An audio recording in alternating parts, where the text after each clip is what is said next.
They called it Sol 3 in our charts, third from its star, a small blue world wrapped in fragile clouds and liquid seas. To us, it looked insignificant. To the Dominion, it was a demonstration ground. Our fleet emerged from warp in a blaze of light, casting shadows across the planet's surface. 60 dreadnoughts, each the size of a continent, hung above Earth's atmosphere like silent gods. The void trembled with our arrival. The planet's magnetic field distorted, auroras flaring in unnatural colors. I stood on the bridge of the Voth Ascendant, beneath banners of conquest. Around me, the officers moved with ritual precision, each motion a testament to our empire's supremacy. We had done this before. Worlds had burned for less. "Target locked," murmured the weapons master. "Shall we initiate protocol?" The High Commander raised her hand, fingers glittering with command rings forged from dead stars. "Let them see what real power looks like." I turned to the view screen, expecting panic. Instead, the human satellites drifted calmly, adjusting orbit as though bored by our presence. Through magnification, I could see their stations, crude rings of metal, some rusted, some barely holding structural integrity. Their ships, small, old, unshielded, floated like insects before our leviathans. It should have been laughable, yet something was wrong. They did not send messages of fear. No pleas, no desperate transmissions. The human frequencies were quiet, eerily quiet. The commander frowned. "Where are their diplomats? Their surrender signals?" None came, so she ordered the demonstration. The void ignited as antimatter lances tore across space, striking their moon. The blast lit the darkness for 1,000 kilometers, painting the Earth's night side in pale fire. The debris scattered, forming a temporary halo around the planet, a scar of our intent. The crew cheered. I did not. As the shockwaves faded, my sensors caught something strange. A spike in human energy grids. Entire continents flickered, cities pulsing with synchronized power surges. The commander dismissed it as panic, but my instincts told me otherwise. "They're mobilizing," I whispered. "No," she said. "They're admiring." The transmission request came seconds later, a human signal, primitive in form but perfectly timed. The bridge fell silent as the screen crackled to life. She appeared, the human admiral, dark uniform, silver insignia, hair bound tightly behind her head, and those eyes, unblinking sharp, reflecting not fear but disappointment. "This is Admiral Sloan of the United Earth Defense Command," she said. Her voice carried no static, no tremor. "Are you finished?" The words struck like a blade. Not shouted, not threatened. Simply stated, as if she were asking a child who had broken something they didn't understand. For a long moment, no one spoke. The High Commander's lips parted, then closed again. On every ship, our crew watched her face. And in her calm expression, I saw something our empire had never faced. Indifference. It was the look predators gave when they had already measured your worth. I remember leaning closer to the console, eyes fixed on her image. Behind her, through the viewport, I could see the faint reflection of something immense, metallic silhouettes resting just beyond Earth's shadow, unregistered, unscanned, unseen by our systems, ships, large ones. The human admiral smiled slightly, as though aware of my realization, then the transmission cut to black. On the bridge, silence consumed us. The High Commander tried to speak but stopped herself, the confidence drained from her posture. Outside, our cannons still glowed red-hot. The smoke of the demonstration drifted across lunar orbit like a bruise upon the void. And deep within me, a truth began to take root. We had not frightened them. No. The humans were waiting for us to make the next move. The sensors pinged softly, a faint signature rising from Earth's surface, energy readings climbing exponentially. I turned to the commander, voice barely a whisper. "High One, what if the demonstration wasn't ours?" She didn't answer. The bridge lights flickered once, twice. Then the proximity alarms began to scream. 3 rotations, 3 cycles of their sun and moon. 3 endless days of silence. In all my years of conquest, I had never known silence could feel so heavy, so alive. It pressed against the hull of our ships like the breath of a sleeping giant. We waited. We scanned. We prepared for the retaliation that never came. The humans said nothing. Their fleets remained hidden, their communications eerily minimal. From orbit, Earth was serene, oceans shimmering, clouds drifting like white scars across blue skin. To the High Commander, it was the image of surrender. To me, it felt like calm before collapse. Rumors began to spread through the Dominion fleet.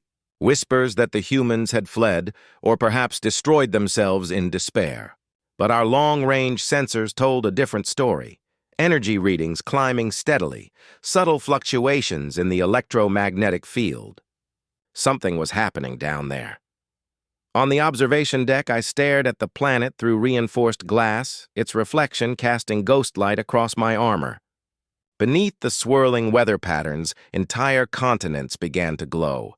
Faint, rhythmic pulses, like a heartbeat. They're powering weapons, I murmured. The analyst beside me shook his head.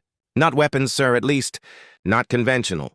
He pulled up a feed of their transmissions. Static patterns, fragments of voices, nothing coherent. But underneath it all, a repeating tone. A deep harmonic signal we couldn't decode. We routed it through our linguistic cores. Nothing. Quantum decryption failed. Even our adaptive AI, built to untangle 10,000 languages, returned only a single phrase in its summary. Origin unknown. Frequency type, human. Old Earth. Old Earth? I asked. Yes, he replied. Analog spectrum, archaic, but the encryption depth is impossible. When we presented the data to the High Commander, she laughed. They're primitives mimicking power, she said. Echoes of their past, nothing more. But I could see the tightness in her jaw. Our engineers confirmed something stranger still. The humans' orbital stations, those crude rings of steel and rust, were disappearing. Not exploding, not disintegrating, folding. The first vanished over their southern pole, collapsing into itself as though swallowed by an invisible mouth. Then another over the Pacific. Then 3 more in synchronous pattern. The readings were clear. Local space-time distortions, micro-wormhole signatures. "What are they doing?" whispered one of the navigators. No one answered. The commander ordered the science corps to analyze the ripples. The results came back chaotic, fragmented energy bursts consistent with dimensional compression. The humans were hiding their stations, not decommissioning them, not evacuating them, hiding them somewhere beyond our sensors. Each disappearance sent tremors through the crew. Even the veterans, the ones who'd seen 1,000 battlefronts, grew restless. The corridors of the Voth Ascendant buzzed with superstition. Some claimed to hear ghostly echoes through the comm systems. Old songs, mechanical heartbeats, distorted whispers of human voices. On the 4th day, I descended to the sensor core myself. I wanted to see it, the planet pulsing, the night side alive with veins of light. It was beautiful in a way that defied words. From space, Earth shimmered like a living circuit board. Cities synchronized into global patterns of illumination. Power grids connected oceans apart as if the entire species were uniting. "They're building something," I said softly.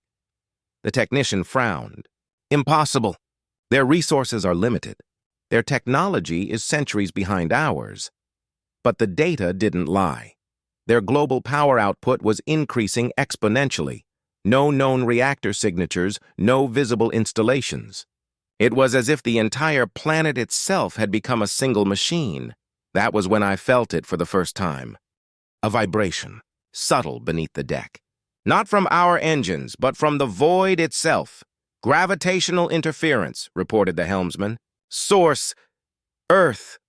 The commander rose from her throne, the arrogance draining from her posture. "Impossible," she hissed. That world cannot manipulate gravity on that scale. The readings climbed higher. Our ships began to drift slightly, pulled toward the planet by some unseen hand. The nav systems corrected, thrusters firing. But the pull persisted. Gentle, rhythmic, like breathing. "Cut all propulsion," she ordered. "Hold position." For the first time, fear crept into her voice. We watched the monitors in silence as the planet pulsed again, waves of energy rippling outward from its poles. The auroras expanded, spanning half the globe in colors never recorded by our sensors. It was not random. It was structured, the patterns repeated in mathematical precision.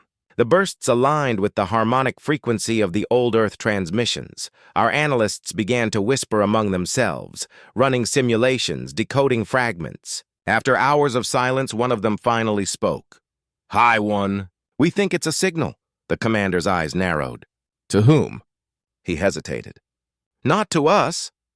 The transmission grew louder across the spectrum, each pulse resonating with frequencies far beyond the human range. Then, suddenly, silence. Complete, absolute silence. The lights on the planet's surface went dark. All of them. For a single moment, Earth vanished from our sensors entirely, as though it had ceased to exist. Then, one by one, the lights returned. But now they weren't random city clusters. They formed lines, curves, glyphs. An image burned across the continents, visible from orbit, a geometric pattern vast enough to span oceans, an ancient symbol, older than their recorded history. The human admiral's voice echoed in my memory. "Are you finished?" I realized then that we had made a mistake. They weren't surrendering. They were aligning. Their silence was not fear. It was the sound of something waking up. The bridge alarms began to flare again, energy readings spiking across the solar system. The High Commander shouted orders, but the words were drowned by static as every communication channel flooded with the same ancient tone, the same human frequency. It resonated through our hulls, vibrating metal, crawling into our bones. I covered my ears, but I could still hear it, not as sound, but as a thought. We remember. Then the stars flickered. Our scanners caught something massive moving in the darkness beyond the lunar shadow. Not a station. Not a moon. A structure. The humans had built something there, and it was moving. It began as a vibration in the void, soft, rhythmic, almost gentle. Then came the distortion. Our navigation grids flickered, the stars bending around us like ripples in water. From Earth's poles, a distortion field erupted, expanding outward in concentric waves of light. The auroras stretched across the planet's curve, flaring crimson and violet. At first, we assumed it was a defensive measure, a planetary shield rising to protect their world. The Dominion's intelligence archives confirmed such crude tactics from lesser species. But this was no shield. The space beneath their atmosphere shifted. Multiple gravitic signatures, one of the technicians reported. Magnitude! Increasing. The High Commander leaned forward on her throne. "Show me." Our display panels flickered, distorting into static. Then, clarity. Something was emerging from the shadowed hemisphere. At first, it resembled a continent tearing free from the ocean. But as the dust and vapor cleared, the impossible took form. A structure, metallic, layered, ancient. It rose through the clouds in complete silence, wreathed in electrical storms that arced like veins of lightning across its hull. "By the Dominion," someone whispered. We had seen warships, titans, city-sized dreadnoughts that could erase moons. But this was no ship. This was a fortress.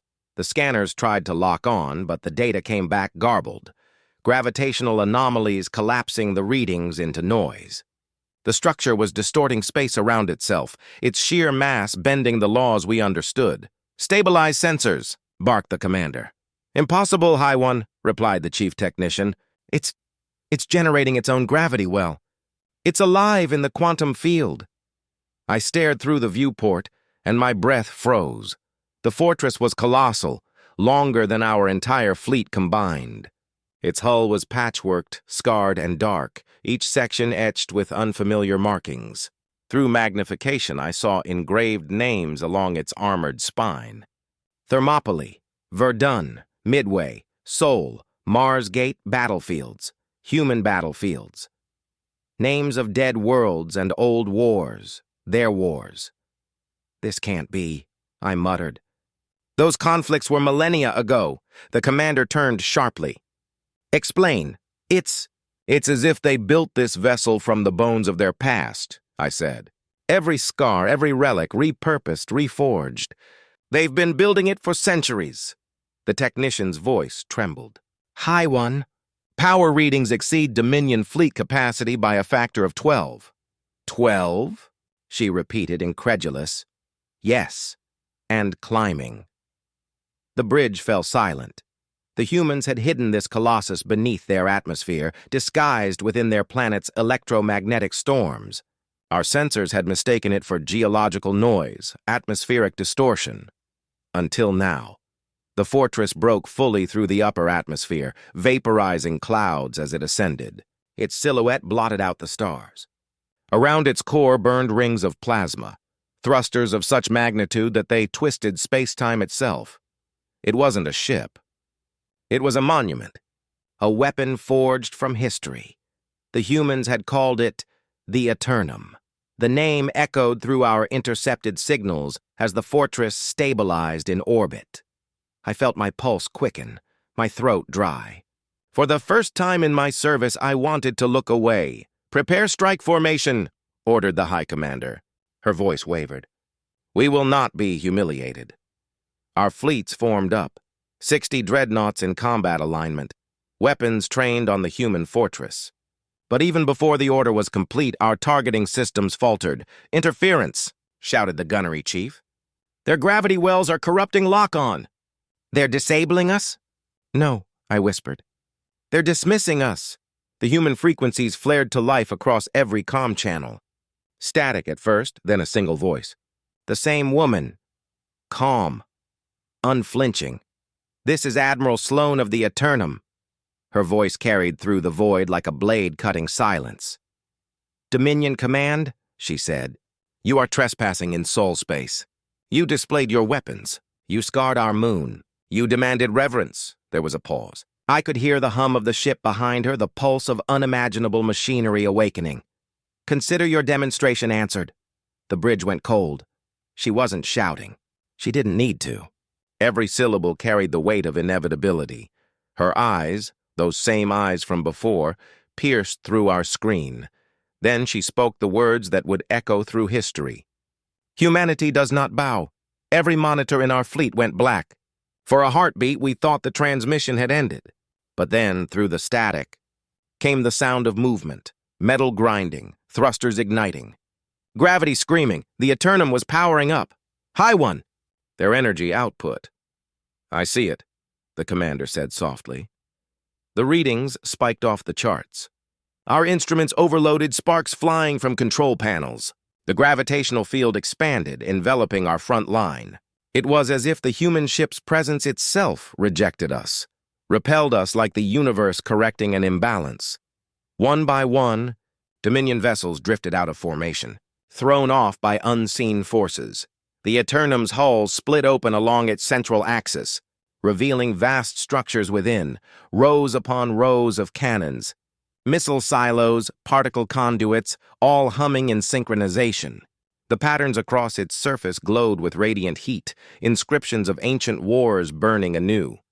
The commander turned to me, her expression unreadable. It's not a weapon, she murmured. It's a memory. Outside, the fortress leveled its spine toward us, an impossible construct built from the ghosts of human history. Our entire fleet locked weapons in reflex. The silence that followed felt eternal, and then nothing, no attack, no move. Just the Eternum hanging there, immense and motionless, like a god waiting to see if its creation had learned restraint. It was the humans who spoke first. Across every channel, the voice returned, calm, steady, final, leave, no threats, no promises. Just a command. The High Commander clenched her fists. We cannot retreat before primitives. But deep inside, I knew it was already over. The humans had revealed their truth, not as conquerors, but as survivors who had endured longer than any empire should. Their silence had been patience. Their weakness, illusion. The Eternum stood before us, a monument to their defiance, and a warning to all who might forget. And as our fleet trembled under its shadow, I understood something fundamental. The humans had not just built a warship, they had unearthed one, something ancient, something waiting.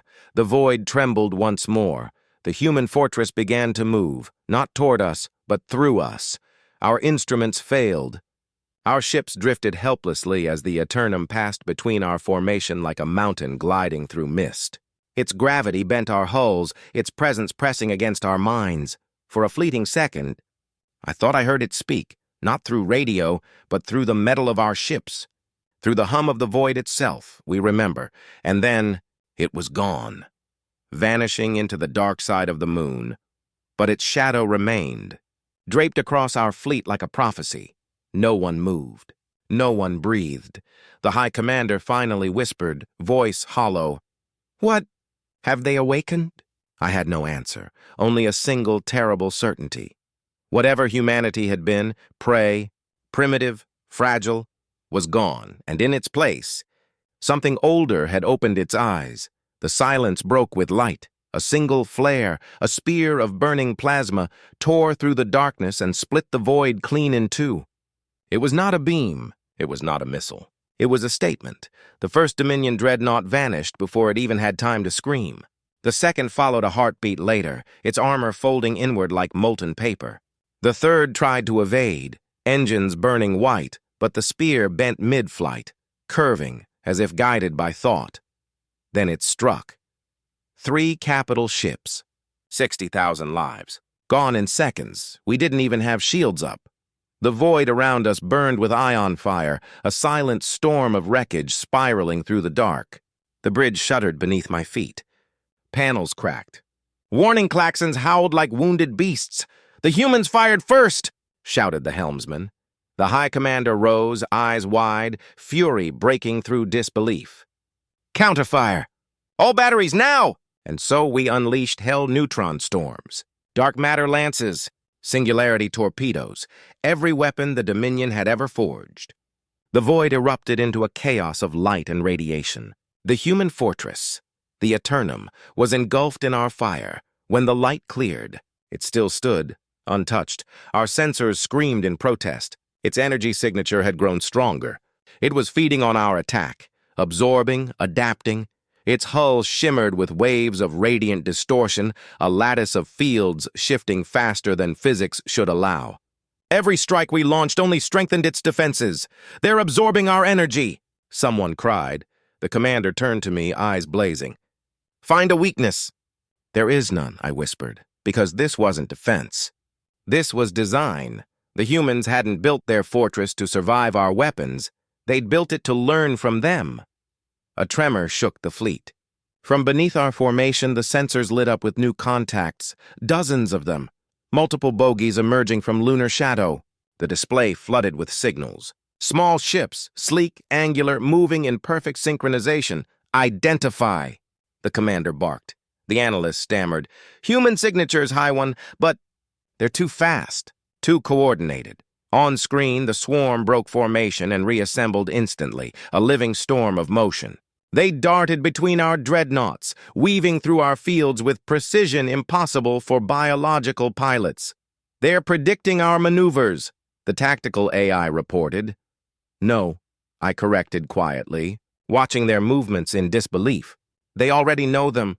We fired in desperation. Point defense lasers, flak fields, quantum detonators. None of it mattered. They moved as one. Our dreadnought Varaxis was shredded by kinetic shards from 6 directions at once. The harrowing sun detonated when a swarm of human ships slipped inside its reactor vent and detonated something small, surgical, inside its heart. The Dominion fleet was dying, and the humans hadn't even spoken. The commander screamed, "Pull back! Form defensive phalanx! We tried!" But the humans didn't attack in waves, they attacked in rhythm. Every time our ships aligned, they struck at the seams, cutting through the formation like water through cracks in glass. Then the Eternum moved. It turned its vast hull slowly, its engines igniting in a silent bloom of light. The void bent around it, rippling under gravitational distortion. Our scanners went blind, gravimetric interference climbing. What are they doing? No one knew. until the light began to gather. At the fortress's bow, an array of glowing rings formed, a vast weapon emerging from its spine. Its center burned white-hot, collapsing inward until only a single focused point remained. "Energy readings beyond measurable limits," cried the technician. The High Commander's voice broke into a whisper. "That's not a plasma cannon?" "No," I said, my throat dry. "It's a singularity projector." The weapon fired. No sound, just light, and the sensation of the universe breaking, space itself twisted. Reality screamed. The Dominion flagship Voth imploded into nothingness, crushed by artificial gravity as though the cosmos had folded it like paper. The debris scattered in spirals, orbiting the newborn void before fading into radiation. We had no defense, no countermeasure. The High Commander fell to her knees. "This is impossible." "It's human," I said. "So it's worse." The Eternum shifted position, its gravitational wake pushing entire asteroid belts out of alignment. Around it, the smaller human ships, like metallic birds, returned to formation, their wings of plasma glinting in the reflected light. We were finished. But the humans did not finish us. Instead, their fortress dimmed. Its weapons powered down, and then, across every Dominion frequency, a signal came. A voice, calm, measured, unmistakably human. "This is the United Terran Command. You have trespassed upon Sul. You have spilled blood. And now you know the cost." The High Commander stared at the screen in horror. They're sparing us?" The voice continued. "You have seen our strength. You have tested our resolve. You came seeking conquest." There was a pause, and found memory. On the view screen, Earth rose behind the Eternum, small, fragile, perfect. Its light cast long shadows across our fleet. "Do not return," the voice said. "This galaxy remembers its home." Then, as if to punctuate the command, the Eternum unleashed a final pulse of energy, not as a weapon, but as a warning. The wave passed through our ships harmlessly, yet every Dominion system crashed in unison. Engines offline, weapons cold, AI cores silenced. Our fleet floated powerless in the dark, surrounded by the silent watch of human eyes. The commander sank into her chair, trembling. "We must retreat," she whispered. "Now, but High One, now!" Warp drives engaged. Our fleet, what remained of it, limped backward into the abyss, leaving behind the cradle of humanity and the ghost of our arrogance. As the stars warped around us, I turned for one last look. The Eternum hovered over Earth like a guardian of gods. Its hull reflected the light of the sun in silent defiance, its presence a scar upon the cosmos. And then, just before the jump completed, its lights flickered once. A pulse. Not aimed at us, but at the stars beyond, a signal. Perhaps a message to the rest of the galaxy, or perhaps a call to others. I could not tell, but deep within me, I understood what it meant. The humans were not defending their world. They were announcing their return. And as we vanished into warp space, I felt the weight of their message burn into memory. 4 words carved into the mind of every survivor. Do not return. Because this galaxy remembers. We did not speak for 3 cycles. Silence filled the bridge where once there had been thunder. The hum of the engines, the crackle of dying systems, all of it sounded like mourning. The Dominion fleet, what remained of it, crawled through the corridors of the abyss, limping toward the nebular gates like a wounded beast trying to remember how to breathe. Our ships bore the scars of humiliation. Hulls melted and warped, armor peeled away like dead skin. Our banners, symbols of 1,000 conquered worlds, hung in tatters against the void. Every transmission that flickered through the fleet was the same. Static, fragments of prayer, disbelief. No one mentioned the humans. We didn't have to. They were everywhere. In the silence, in the tremors of the engines, in the way we avoided each other's eyes. The High Commander sat motionless on her throne. The once mighty crown of the Dominion's fleet now looked like a grave marker above her bowed head. She had not spoken since the battle. Her command robes, once immaculate, were stained with oil and blood. The bridge lights dimmed as we neared the nebular gates. The starlight refracted through the shimmering plasma veil, scattering into colors too beautiful for the moment we lived in. I remember thinking how cruel it was, that the universe could still look so peaceful while we carried the memory of them. "They let us go," murmured the helmsman. His voice trembled. "Why?" No one answered, because none of us knew. I stared into the fractal storms beyond the viewport, watching them twist and fold upon themselves. In their chaos, I saw echoes of the battle, the radiant spear that tore through dreadnoughts, the fortress that fed on our fury, the cold precision of human creation. They had not fought like conquerors. They had fought like guardians, guardians of something ancient, something sacred. Across the Dominion, rumors spread faster than light. Fleets that had never seen Earth spoke of the awakening. Some said the humans had merged with their machines, that their minds had become one with iron. Others whispered that they had summoned their ancestors, spirits of forgotten wars forged into engines of vengeance. And some believed they had never been human at all, that they were something older, something that had waited. When the first transmissions reached our core worlds, panic followed. Armies withdrew from expansion fronts. Colonies went dark. The Senate demanded answers from the surviving fleet. But what could we tell them? That a single world had faced our entire armada and won? No, there are defeats you can explain. This was not one of them. The High Commander finally spoke on the third day.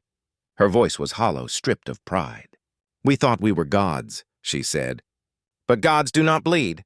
Gods do not fear." She looked at me then, her eyes sunken and tired.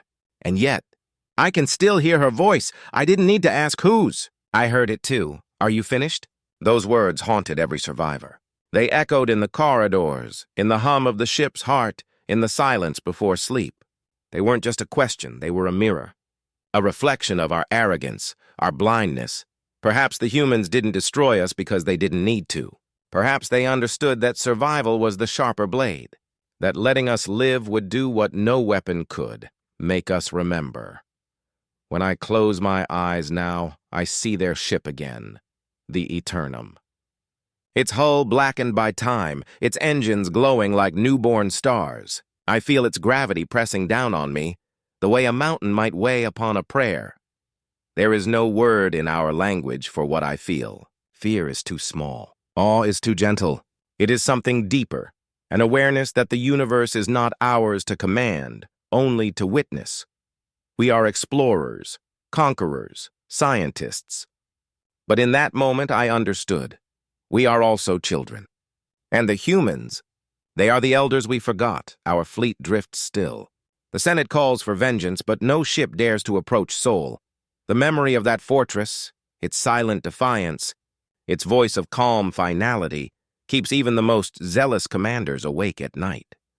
Somewhere, beyond the light of our dying suns, they are watching. I know this. We all do, and when the darkness grows too quiet, I hear it again.